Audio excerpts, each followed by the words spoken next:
Kisah sahabat Rasulullah yang pernah bertemu Dajjal. Siapa dia? Dijelaskan pada zaman Nabi ada dua orang yang diidentifikasi sebagai Dajjal. Pertama, seorang anak laki-laki dari keturunan Yahudi dengan sifat-sifat Dajjal. Kedua ialah sosok yang ditemui dalam kisah Tamim ad-Dari. Kisah pertemuan Tamim ad-Dari dengan Dajjal diceritakan ketika ia tengah melakukan perjalanan ke suatu tempat. Tamim ad-Dari adalah sahabat Nabi yang bertemu Dajjal. Di tengah perjalanan, Tamim melihat makhluk seperti hewan aneh yang menyebut dirinya mata-mata dari Al-Jassasah. Pertemuannya saat itu ia ceritakan kembali ke Rasulullah SAW dan sahabat-sahabatnya setelah sholat berjamaah.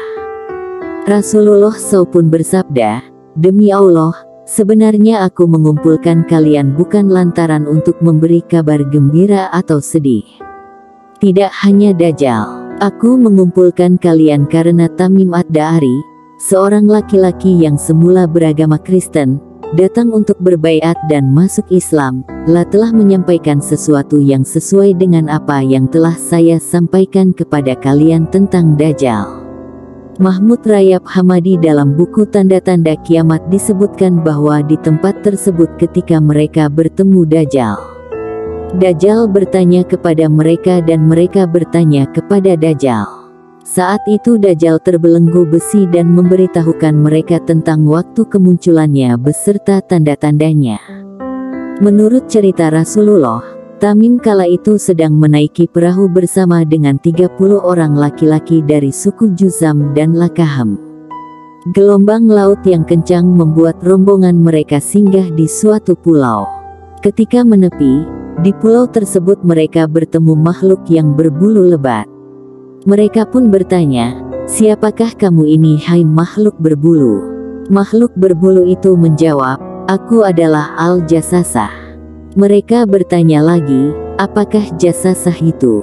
Makhluk itu berkata, "Hai sekalian manusia, pergilah kalian kepada seorang laki-laki di suatu biara, karena ia sangat mengharapkan berita dari kalian." Setelah mendengar itu, rombongan mereka langsung pergi meninggalkan tempat tersebut karena mengira makhluk aneh itu adalah setan. Hingga akhirnya mereka masuk ke dalam pulau tersebut. Tiba-tiba, mereka bertemu dengan seseorang yang sangat besar di suatu biara. Diakui oleh Tamim sendiri, ia belum pernah melihat orang yang sebesar dan sekekar itu. Makhluk inilah yang mengaku dirinya Dajjal. Kedua tangan orang tersebut terbelenggu pada lehernya dan kedua kakinya dirantai dengan besi antara kedua lutut hingga kedua mata kakinya. Rombongan Tamim pun bertanya, "Siapakah kamu ini?" Makhluk itu menjawab, "Bukankah kalian telah memperoleh sedikit informasi tentang diriku? Maka sekarang beritahukanlah kepadaku siapakah kalian sebenarnya." Tamim dan kawanannya menjawab, "Kami adalah orang-orang yang berasal dari Arab. Kami berlayar mengarungi laut dengan perahu. Kemudian kami terbawa ke tengah laut pada saat gelombang laut mulai membesar." Mereka pun menceritakan pertemuan dengan hewan aneh tersebut pada si makhluk raksasa. Laki-laki di biara itu kemudian bertanya pada mereka, "Hai rombongan pengendara perahu, beritahukanlah kepadaku tentang kebun kurma Baisan." Dijawab oleh rombongan Tamim bertanya, "Tentang hal apakah yang akan kamu tanyakan kepada kami?" Laki-laki itu menjawab, "Aku bertanya tentang pohon kurma kepada kalian, apakah ia telah berbuah?" Kami menjawab, "Ya, pohon kurma itu telah berbuah." Laki-laki itu justru berkata bahwa pohon kurma tersebut sebentar lagi tidak akan berbuah. Ia lalu bertanya lagi, "Beritahukanlah kepadaku tentang telaga Tabariyah." Rombongan Tamim balik bertanya, "Apakah yang akan kamu tanyakan kepada kami?" Laki-laki itu berkata, "Apakah telaga tersebut ada airnya?" Dijelaskan pada laki-laki biara tersebut bahwa air telaga ada sangat banyak. Namun, sang laki-laki kembali berkata bahwa air telaga itu akan habis.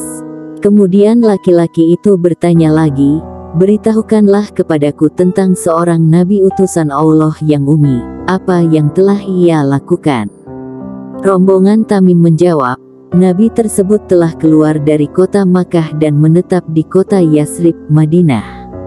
Laki-laki itu bertanya lagi, "Apakah Nabi itu dimusuhi oleh orang Arab?"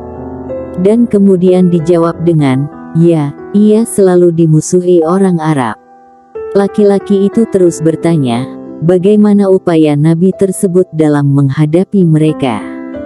Kemudian dijelaskan bahwa Nabi Muhammad SAW yang dimaksud tersebut telah berhasil dalam menyebarkan dakwahnya.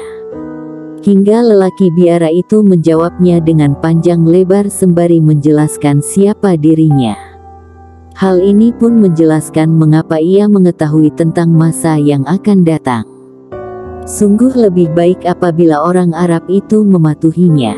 Sekarang, baiklah aku akan memberitahukan kepada kalian tentang diriku. Sesungguhnya aku ini adalah Al-Masih Dajjal dan sebentar lagi aku telah diizinkan untuk keluar. Setelah itu, aku akan menjelajahi dunia hingga tidak ada satu kampung pun yang tidak aku singgahi dalam jangka waktu 40 malam, kecuali kota Makkah dan Taibah, Madinah. Aku dihalangi untuk memasuki kedua kota tersebut. Setiap kali aku ingin memasuki salah satunya, maka ada malaikat yang menghadangku dan siap sedia dengan pedang di tangannya. Sementara itu, di setiap penjuru kota Makkah dan Madinah ada beberapa malaikat yang menjaganya.